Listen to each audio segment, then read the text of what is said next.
तो ये जो हमारे दोनों भी मॉडल्स रखे हुए हैं, ये हमारे पास मैक्सिलरी फर्स्ट मोलर्स के मॉडल रखे हुए हैं। दोनों भी मॉडल्स हमारे पास जो है वो लेफ़्ट साइड के हैं, ठीक है।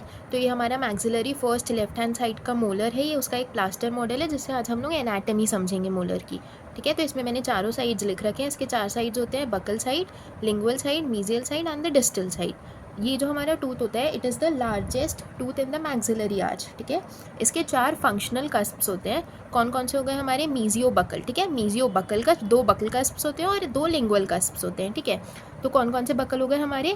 मीजियो buckle cusp, distobuccal cusp, mesiolingual cusp और जो डिस्टो लिंगुअल कस्प। प्लस इन 4 फंक्शनल कस्प्स के अलावा हमारे पास इसमें एक और एक कस्प प्रेजेंट होता है जो कि नॉन फंक्शनल इन नेचर होता है। ये 5th कस्प होता है इसका, जिसको हम बोलते हैं कस्प ऑफ कैराबेलाई,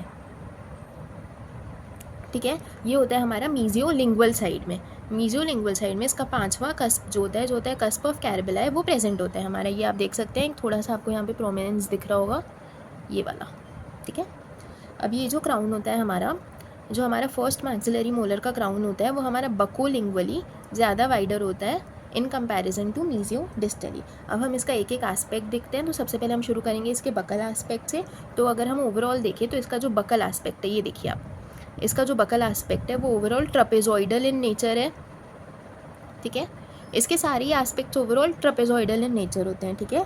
बकल एस्पेक्ट से हमको इसकी 3 रूट्स दिखाई देती है। कौन कौन सी 3 रूट्स? यहाँ से एक जो निकलती है, ये ऐसे बीच से डिवाइडेड रहता है, यहाँ से ऐसे 2 रूट्स निकलती है इसकी, ठीक है। तो ये रहती है, एक हमारे पास रहेगी मीजियल रूट, एक रहेगी डिस्टल रूट, और पीछे से एक सिंगल रूट यहाँ से निकलती है जो कि रहती है इसकी पैलेटल रूट, ठीक है। तो ये पीछे से ऐसी एक सिंगल रूट निकली रहती है और यहाँ से ऐसे 2 डिस्टिंक्ट रूट्स निकली हुई रहती है। तो यहाँ से हमें तीनों रूट्स विजिबल होती है बकल एस्पेक्ट से। कस्प की बात करें तो यहाँ से हमें 3 कस्प विजिबल है, अगर आप देख सकते हैं तो।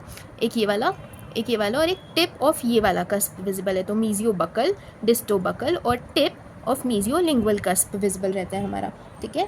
उसके बाद अगर हम लिंगुअल एस्पेक्ट की बात करें तो लिंगुअल एस्पेक्ट में हमारे 2 फंक्शनल कस्प्स विजिबल रहते हैं, distolingual cusp, mesiolingual cusp, और एक नॉन फंक्शनल जो है कस्प ऑफ कैराबेली, वो हमारा विजिबल रहता है। इसका भी आउटलाइन फॉर्म जो है हमारे पास ट्रेपेजॉइडल इन नेचर होता है। अब अगर हम डेवलपमेंटल ग्रूव की बात करें तो हम बकल एस्पेक्ट में भी देखेंगे, हमारे पास एक बकल डेवलपमेंटल ग्रूव प्रेजेंट है जो कि सेंट्रल ग्रूव, ये मैं आपको ओक्लूजल एस्पेक्ट में भी अच्छे से बताऊंगी। ये देखिए, सेंट्रल ग्रूव से ये जो ग्रूव निकल रहा है, ये देख पा रहे हैं आप, ये है बकल डेवलपमेंटल ग्रूव, और ये यहाँ पे एक होती है बकल पिट, वहाँ पे जाके एंड होता है, ठीक है। और वैसे ही यहाँ से एक सेंट्रल ग्रूव से निकलता है लिंगुअल डेवलपमेंटल ग्रूव, जो कि जाके यहाँ पे लिंगुअल कस्प को, दोनों लिंगुअल कस्प को सेपरेट करता है। ये वाला जो बकल डेवलपमेंटल ग्रूव है, दोनों बकल कस्प को सेपरेट करता है, और ये लिंगुअल डेवलपमेंटल ग्रूव जो है वो लिंगुअल कस्प को सेपरेट करता है। और लिंगुअल साइड से, जैसे कि मैंने आपको बताई, एक सिंगल मोटी पैलेटल रूट यहाँ पे प्रेजेंट होती है, ऐसी एक सिंगल मोटी पैलेटल रूट प्रेजेंट होती है, और बकल साइड में हमारे पास 2 मीजियल और डिस्टल बकल रूट्स प्रेजेंट होती है, ठीक है। अब हम देखते हैं इसका मीजियल एस्पेक्ट। मीजियल एस्पेक्ट से अगर हम देखें तो हमारे पास होती है मीजियल मार्जिनल रिज। ये देखिए, ये जो उभार आपको दिख रहा है ना, इस उभार को ही हम लोग रिज कहते हैं, इसको कहते हैं मीजियल मार्जिनल रिज। और यहाँ से हमारे पास 3 कस्प विजिबल होते हैं। कौन कौन से? एक मीजियो बकल, मीजियो लिंगुअल, और एक होता है जो कस्प ऑफ कैराबेली, वो विजिबल होता है। ये देखिए, मीजियल एस्पेक्ट से आपको दिख रहा है कि ये वाला कस्प, एक ये वाला कस्प, और एक ये छोटा सा कस्प ऑफ कैराबेली, ठीक है। वैसे ही डिस्टल एस्पेक्ट से अगर हम देखें तो डिस्टल मार्जिनल रिज प्रेजेंट होती है, और डिस्टो लिंगुअल और डिस्टो बकल कस्प्स विजिबल होते हैं। अब हम देख ही पा रहे हैं यहाँ पे कि डिस्टल मार्जिनल रिज की जो विड्थ है वो मीजियल मार्जिनल रिज से बहुत कम है, विड्थ भी और हाइट भी। ये देखिए, मीजियल मार्जिनल रिज कितना ऊपर साइड में है और डिस्टल मार्जिनल रिज थोड़ा सा नीचे साइड में, इसलिए अगर हम डिस्टल साइड से देखें तो थोड़ा सा हमको ओक्लूजल टेबल भी विजिबल होता है।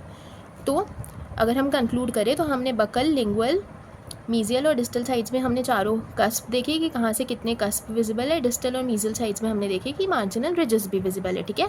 बकल और लिंगुअल साइड की एक स्पेशलिटी है ये जो ग्रूव्स, डेवलपमेंटल ग्रूव्स प्रेजेंट है, जो दोनों कस्प्स को डिवाइड करते हैं। अब हम देखते हैं इसके ओक्लूजल टेबल को।